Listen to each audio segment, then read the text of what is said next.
Welcome to Upanishad Darshan.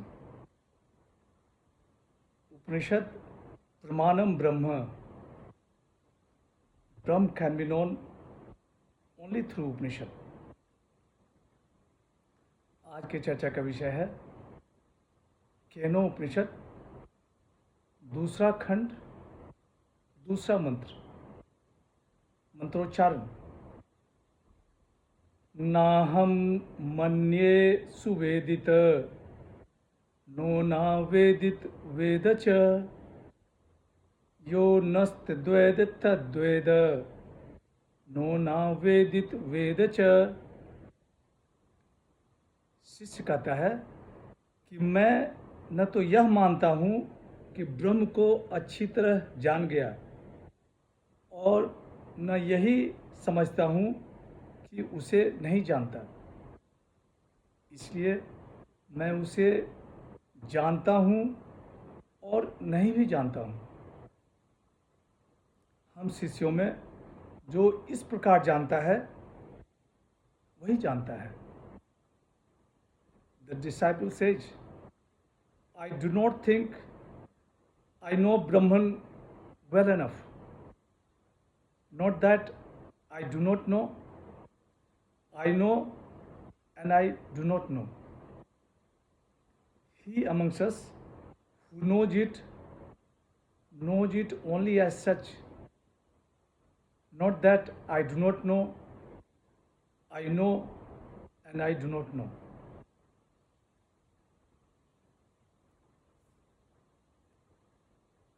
पहले खंड में गुरु शिष्य को ब्रह्म के बारे में संकेत से बताते हैं। दूसरे खंड में गुरु यह जानना चाह रहे हैं कि उनका शिष्य कुछ समझा भी है नहीं। दूसरे खंड के पहले श्लोक में शिष्य कहता है कि मैं ब्रह्म को जान गया हूँ। यहाँ दूसरे मंत्र में शिष्य कहता है कि वह अच्छी तरह ब्रह्म को जानता है, ऐसा नहीं मानता। इस पर गुरु कहते हैं तब तो तुझे ब्रह्म विदित ही नहीं हुआ। ऐसा कहने पर शिष्य कहता है मैं नहीं जानता सो ही बात नहीं है, मैं जानता भी हूँ।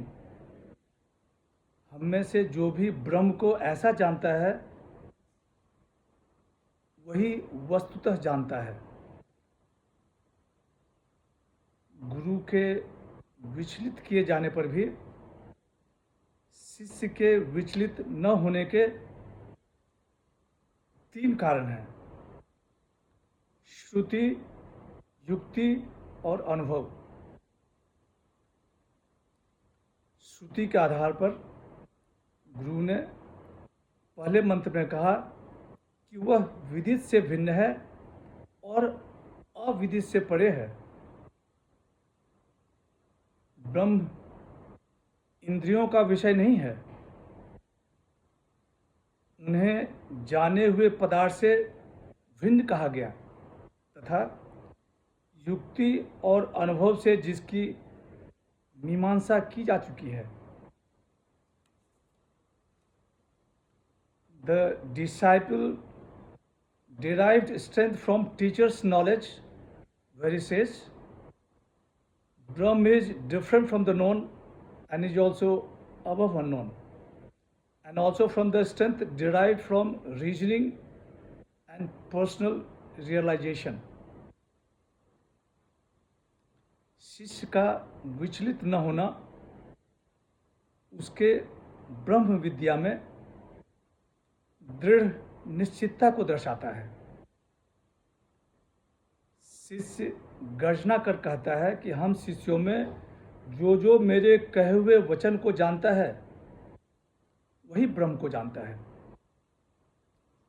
वह वचन है नो न वेदित वेद च, मैं उसे जानता हूँ और नहीं भी जानता हूँ। जिसे आचार्य ने वह विदित से भिन्न है और अविदित से परे है, इस वाक्य द्वारा कहा था। आत्मस्वरूप होने के कारण जिसने ब्रह्म को अविषय रूप से जाना है, उसी ने उसे जाना है। गुरु यह जानकर प्रसन्न होते हैं कि शिष्य को ब्रह्म का वास्तविक ज्ञान हो चुका है। अगले मंत्र में वे भी कुछ इसी प्रकार का भाव प्रकट करते हैं। आज की चर्चा यहीं समाप्त करते हैं। अगले मंत्र में गुरु से ब्रह्म के बारे में कुछ और ज्ञान प्राप्त करेंगे। ओम पूर्णमदः पूर्णमिदं पूर्णात् पूर्णमुदच्यते पूर्णस्य पूर्णमादाय पूर्णमेवावशिष्यते। ओम शांति शांति शांति। हरि ओम। ओम गुरुभ्यो नमः।